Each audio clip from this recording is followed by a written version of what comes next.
dangerous at some point? Like, what is really dangerous about it, or what do we see as maybe too confronting for some to sustain in their life, to keep that tantric idea up instead of losing themselves in the confrontation?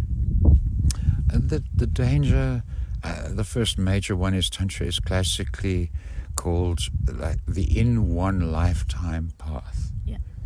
As in, if you are insistent that you want the big answers and know the truth of love and know what really is the story about God and, you know, how does actually existence work and that sort of stuff. If you've got those kind of questions and you're insistent on them, this lifetime or bust, baby.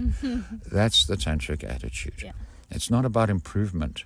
It's not about becoming better or a nicer person. It's about, you could say, in terms of the analogy of, say, Mount Spiritual, it's about getting to that damn pinnacle. Yeah. One way, you know, no matter what, as insistently as possible. Yeah. One area of danger is if someone whose inclination is not really even the spiritual, it's about go-getting and it's about having a better sex life and that kind of thing. Not too dangerous. A lot of the things called Tantra in the world or that people would associate with, in fact, some of the better things out there, they very deliberately avoid the word Tantra.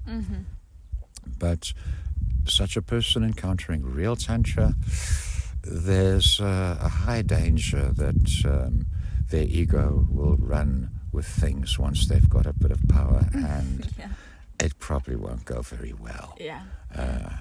You see a lot of Me Tooing around the world and that kind of stuff going on. It comes from that sort of stuff sometimes.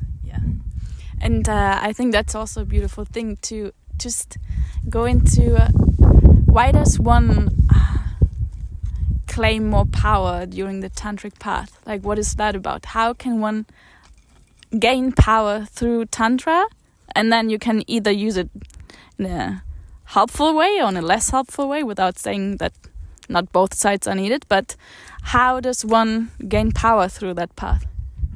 It's not hard and the bar's not high. If you consider the general state of, say, sexuality in the general population among most people, it's repressed as crazy. And it's the only area in life when nobody knows what they're doing. You know, any other area in life, when someone wants to learn something, they learn from someone more experienced than them. You know, they find a mentor and they get lessons, or even a teacher in the short term.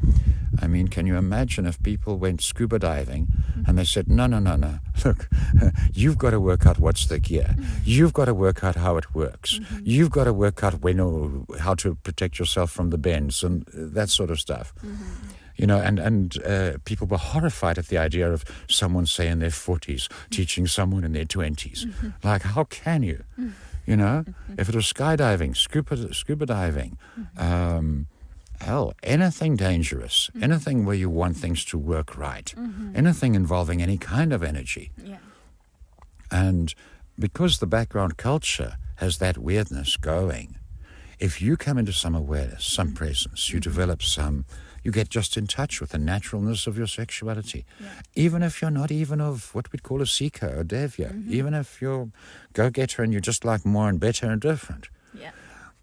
Just practices of awareness are going to put you in a different league entirely from people who are so repressed that perhaps they get a little taste of where the desire is when they're drunk.